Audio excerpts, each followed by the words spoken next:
Saya 30 tahun lebih di bidang human capital, tapi baru 7 tahun terakhir ini di Bank Maybank Indonesia. Jadi sebelumnya saya pernah di 5 industri yang berbeda gitu ya. Jadi pernah di farmasi, di Kalbe Farma, kemudian saya juga pernah di logistik, yaitu di TNT Express dan Logistics. Kemudian saya juga pernah di Nokia Siemens Network di telekomunikasi, dan kemudian di Kraft Foods atau yang dikenal juga dengan Mondelez. Sempat membawa juga Asia Tenggara waktu itu ya, Indonesia, Malaysia, Hong Kong, Taiwan, dan Filipina. Nah, barulah masuk Maybank begitu.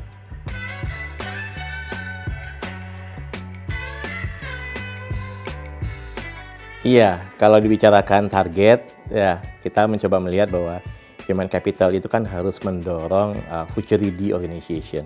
Organisasi yang siap ke masa depan gitu ya, apalagi dengan disrupsi hari ini yang banyak sekali terjadi, bagaimana kita siap masa depan. Itu yang jelas yang pertama. Tapi yang kedua juga harus mendorong produktivitas ya. Artinya kita HC tidak hanya buat HC, tapi memastikan karyawan-karyawan ini produktif, memberikan impact kepada organisasi. Dan tentunya pasti yang terakhir adalah aspek well-being dari karyawan. Jadi saya selalu menyampaikan kita di HC itu memastikan 3C. Ya, kapasitasnya harus oke, gitu ya, artinya jumlah karyawan, gitu kan, dia kesiapan karyawan ke masa depan. Tapi juga yang kedua adalah kapabilitas. Artinya kemampuan karyawan, kompetensi karyawan, dan yang terakhir adalah aspek culture-nya. Tiga itulah yang kami lakukan, memastikan dari hulu ke hilir, mulai dari sejak karyawan direkrut, ya, kemudian dia bekerja, dia kemudian dinilai, diberikan penghargaan, didevelop, dibuat nyaman bekerja, dimotivasi, sampai terakhir dia pensiun di Maybank Indonesia.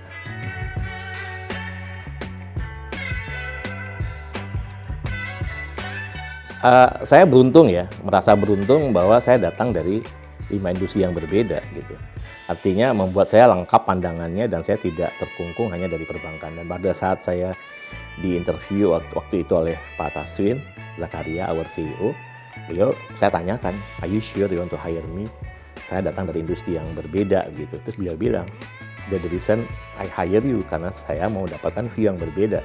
Dan saya pikir itu memperkaya tim lah, diversity kan, memperkaya tim sehingga dapat sudut pandang yang berbeda ya. Tentunya nggak mudah ya menyesuaikan diri karena industrinya berbeda, tapi saya keluar dari comfort zone saya untuk memastikan bahwa I must deliver contribution, I must have impact for the organization.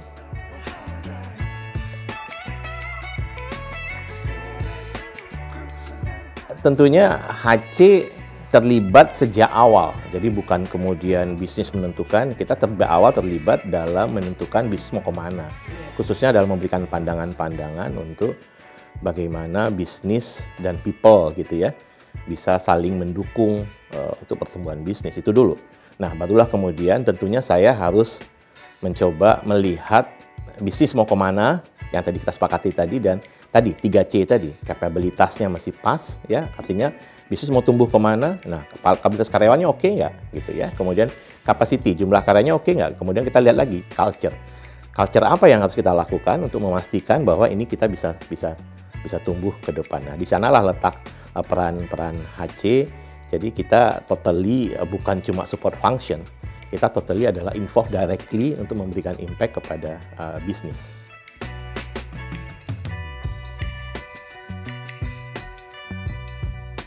Di Maybank kita sejak 2018 kan sudah menjalankan program yang namanya Future Ready Organization. Bagaimana mempersiapkan organisasi kita yang future ready.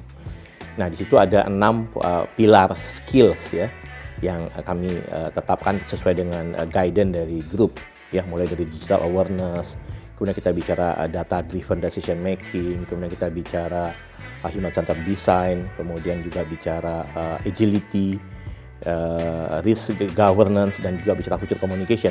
Nah, 6 skill future ready ini kami kemudian siapkan kepada karyawan, mulai dari awareness gitu ya. Jadi semua karyawan harus aware dulu kita ke depannya mau ngapain gitu. Itu yang pertama. Tapi kemudian kami juga siapkan spesialis-spesialis begitu ya untuk di bidang sana, dan kita udah invest gitu mempersiapkan di sana. Nah, tentunya ini perjalanan ya, journey, nggak bisa hanya satu malam saja langsung bisa. Perjuangan yang kita lakukan sejak 2018 dan sekarang sudah mulai membuahkan hasil-hasilnya ya, banyak program-program kita yang kita sudah investasikan dari pengembangan karyawan tadi, dan kita bentuk unit ya juga dulu nggak ada ya di bidang ini ya, di perbankan atau di organisasi, dan kita termasuk bank yang pertama kali memiliki unit data analitik, for example, itu kita bentuk.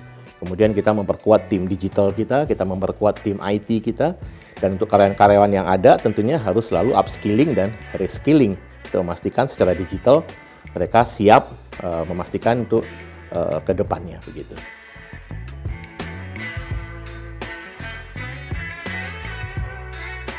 Kita melihat startup dan fintech tidak sebagai direct competitor ya. Kita melihatnya ini adalah sebagai kolaborasi ya, jadi saling melengkapi. Karena kan startup atau fintech nggak bisa berjalan tanpa bank kan di Indonesia. Jadi kita melihatnya ya kita kolaborasikan saja. Nah bagaimanapun dari organisasi tentunya harus menyesuaikan ya.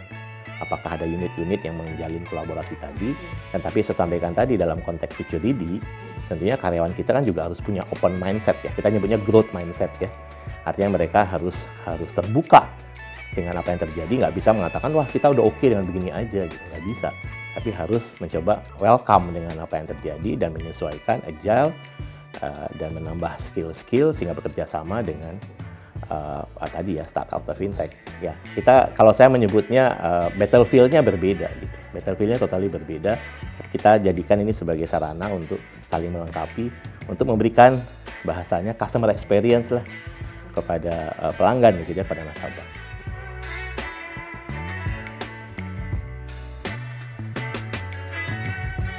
Ada dua ya kita melihatnya. Satu, saya menyebutnya talent manufacturing. Kita punya program talent manufacturing, artinya adalah menghasilkan talent-talent masa depan yang kita develop secara internal. Itu kita hire dari fresh graduate, kita hire mereka, kita develop. Banyak ya programnya ya, yang umumnya kadang-kadang disebut dengan Management Development Program, itu salah satunya. Kita punya Young My Bankers Program, kita punya Privilege Banking Program, kita punya Talenta Service, for example. Itu adalah program-program yang kita totally develop dari luar, fresh graduate, untuk dalam waktu 1 tahun 2 tahun mereka jadi, dan kita persiapkan mereka menjadi future talent, dan sudah banyak hasilnya hari ini ya. Mereka sudah mulai duduk di posisi-posisi kepala cabang dan seterusnya begitu ya, posisi kunci lah. Nah itu yang pertama, itu dari luar. Tapi kalau dari dalam ya, kita mempersiapkan pengembangan dari dalam ya, melalui upskilling, reskilling tadi saya sampaikan.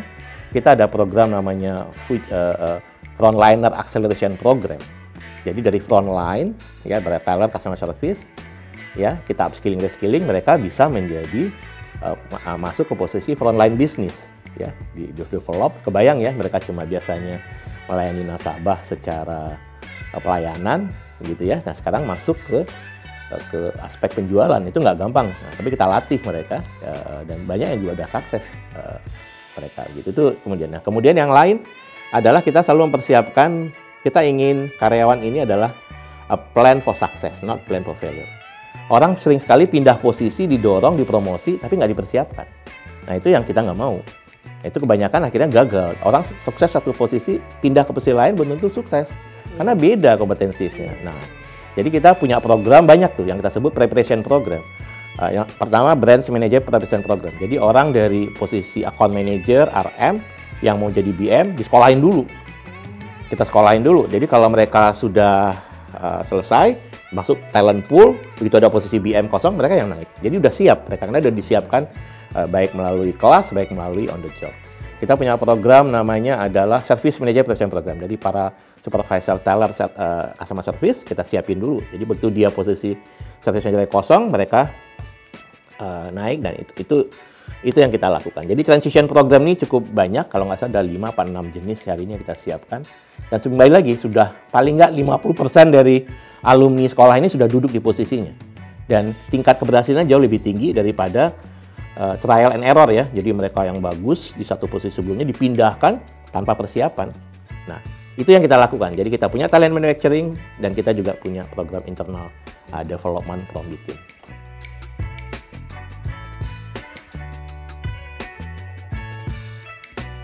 Kalau kita bicara SDM ke depan, tentunya kita bicara tantangan ke depan juga ya. Sekali lagi ingin saya sampaikan bahwa tantangan ke SDM ke depan adalah kita mencoba melihat adanya yang futurisasi. Bagaimana karyawan kita siap menghadapi tantangan di future tadi ya. Baik dari segi perubahan demografi.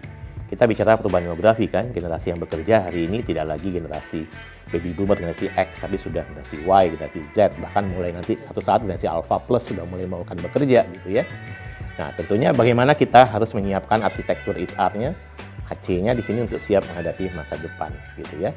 Nah, itu belum lagi kita bicara workplace futurization, bicara kerja dari mana saja hari ini gitu kan ya. Nah sehingga kalau dikatakan target SDM ke depan mempersiapkan future ready tadi, tantangan yang ke depan.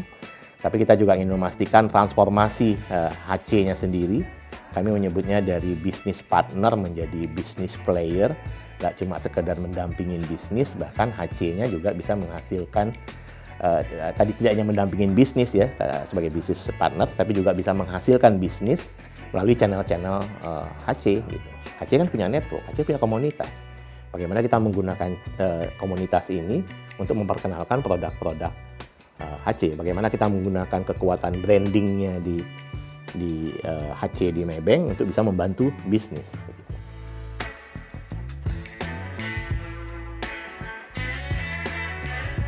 Kalau bicara nasabah, ya kita kan harus melihat dari aspek customer experience, begitu ya. Mulai sejak dia pembukaan rekening, ya account opening, sampai kemudian dia tumbuh berkembang dan ada cross selling dan produk-produk lain. Bagaimana kita mengerti kebutuhan nasabah tadi, itu yang sesuai dengan misi Maybank kan, humanizing financial services. Nah, that's the point. Kita harus nggak cuma sekedar punya produk, jual, gitu ya, tapi kita memahamin dulu kebutuhan pelanggan. Itu yang kami sampaikan kepada para karyawan kami, pahamin dulu, berikan solusi yang terbaik.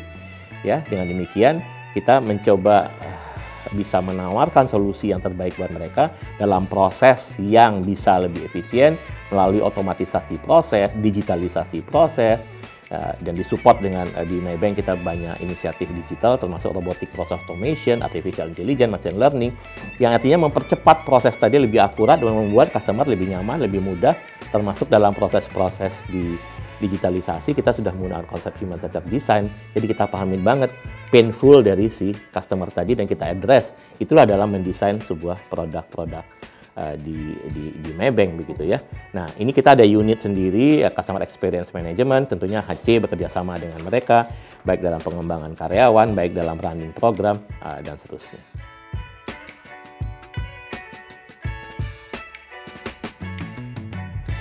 Dalam lingkungan yang berubah hari ini, apalagi post pandemi begitu ya, kita bisa bekerja dari mana saja, ya work from anywhere. Di Maybank sendiri kami menerapkan hari ini yang namanya mobile work, bekerja bisa dari mana saja gitu ya, khususnya untuk kantor pusat ya. Kemudian kita juga mendorong ya aspek-aspek well-being di sana ya, kita mendorong aspek-aspek mental healthness di sana. Jadi artinya kami mencoba mengadres isu-isu apa sih yang hari ini ada di karyawan yang memastikan mereka bisa bekerja dengan nyaman. Inilah yang kami selalu sampaikan. Di Maybank saya punya credo gitu ya kepada karyawan ya. We not just offer you a job, not just a career ya. Tapi ini adalah this is a life, this is a family, this is future hub. Itu saya selalu sampaikan kepada karyawan. Kerja di Maybank not just for career, not for a job, not just for a job.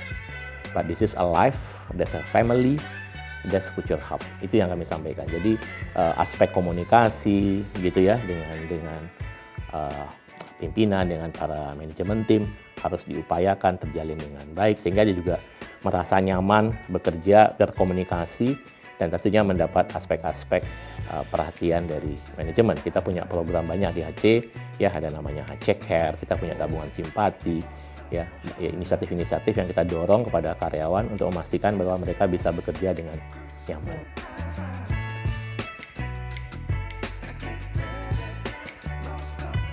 Sebetulnya award-award ini pertama adalah pengakuan dari eksternal kepada tim HC terhadap apa yang sudah dilakukan oleh tim HC.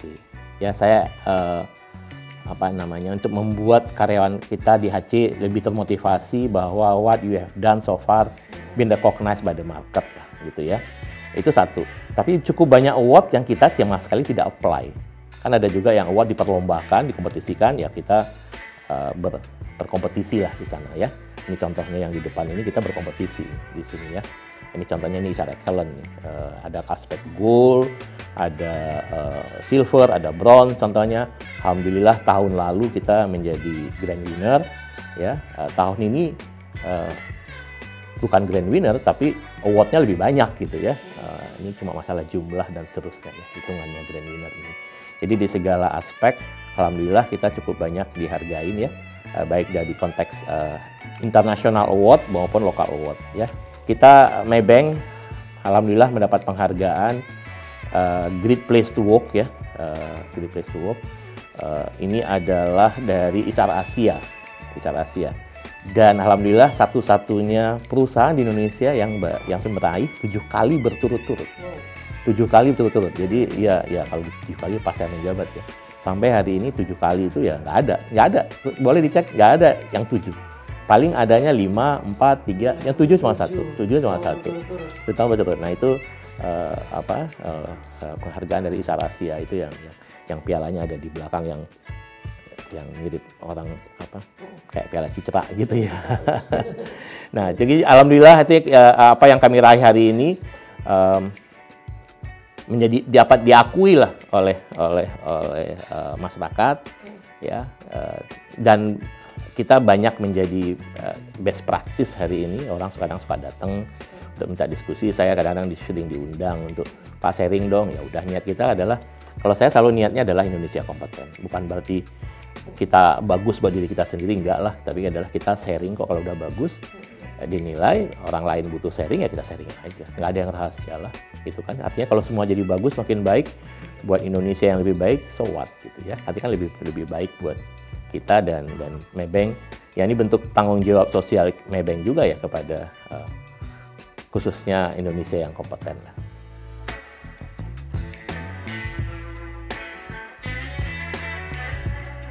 Saya tadi sampaikan, saya 5 industri dan semuanya beda. Tanpa saya rencanakan. Nah, itu kan beda kalau direncanakan saya begini. Enggak, saya nggak rencanakan, ternyata berjalan. Sampai di satu titik saya sudah sampai dalam posisi ISA Director membawain 5 negara. Waktu saya di Fast Moving Consumer Goods di Kraft.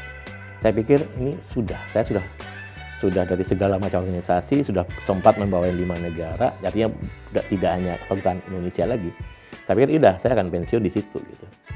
Kemudian Maybank memberikan kesempatan yang membuat saya berpikir berkali-kali gitu ya. Karena sebetulnya industrinya berbeda dan membuat risikonya besar gitu. Tapi apa yang menarik buat saya adalah keluar dari comfort zone. Itu yang mengatakan itu. Saya keluar, saya paksa diri saya, kalau saya cuma sampai di sini, saya tidak keluar dari comfort zone saya. Industri perbankan sama sekali berbeda, baik dengan GCG-nya, Good Corporate Governance-nya, kemudian baik dari aspek regulasinya berbeda, ya ada aspek-aspek OJK, BI yang harus saya pahami. Ya itu yang totally berbeda dengan industri yang saya jalani. Itu yang saya paksakan dan ya alhamdulillah akhirnya udah 7 tahun ya di sini. Dan bahkan hari ini menjadi dari orang non-bank, hari ini saya masuk bank, saya hari ini ketua Forum Human Capital Perbankan Indonesia hari ini. Jadi orang-orang non-banknya yang malah jadi ketua Forum HC hari ini gitu ya. Ya kan saya udah 7 tahun lah.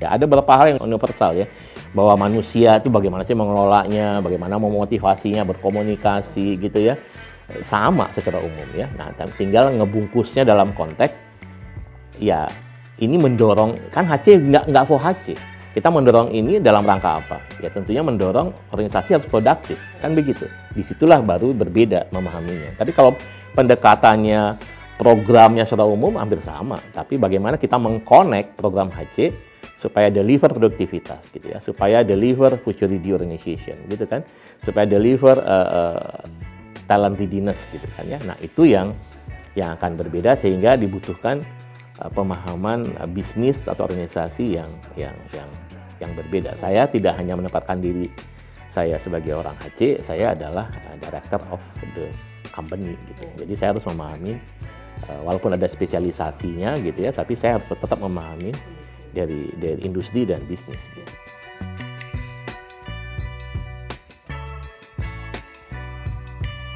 Saya selalu sharing lah kepada anak-anak gitu ya, road to be the top gitu ya.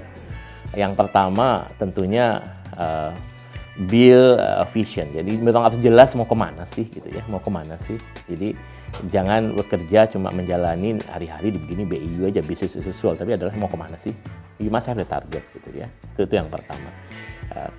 Yang kedua, paksalah dirimu untuk selalu berbuat yang terbaik, keluar dari comfort zone, yang terbaik mendeliver. Saya nggak cuma duduk manis gitu kan ya, as a passenger gitu. We must be a pilot gitu kan. Itu yang jelas buat di organisasi. Yang ketiga, jalanin proses. Gitu. Itu ada prosesnya. Walaupun anak-anak muda milenial sekarang kan maunya cepet gitu ya nggak apa-apa, boleh cepet. Ya nggak kayak saya mungkin 30 tahun Pak ya, tapi mungkin satu yang belum saya sharing ya. Walaupun saya 30 tahun, saya duduk di kursi director di usia 31 tahun gitu. Jadi saya juga bukan saya duduk di director ini udah 20 tahun posisi gitu ya. Tapi itu juga nggak kemudian mengatakan bahwa ya, ada prosesnya, nggak bisa kemudian saya mau jadi director besok juga gitu. Baru kuliah 2 tahun selesai gitu. Ya nggak bisa, ada prosesnya. Bisa dipercepat kok, mungkin 5 tahun, mungkin 10 tahun, mungkin bisa. Tapi nggak mungkin tanpa punya fondasi yang kuat, nggak bisa. Itu proses, butuh proses gitu kan ya. Nah yang ketiga, yang paling penting adalah aspek integrity. Integrity ini tidak hanya bicara anti fraud kita ya, tapi juga bicara integrity itu juga adalah bicara accountability. Jadi pada saat kita diberi tanggung jawab, diberi amanah, tunjukkan yang terbaik, tunjukkan komitmen kita, itu aspek integrity. Jadi walk the talk lah, nggak cuma sekedar menyampaikan sesuatu, tapi kita juga kerjakan yang terbaik sehingga menjadi role model.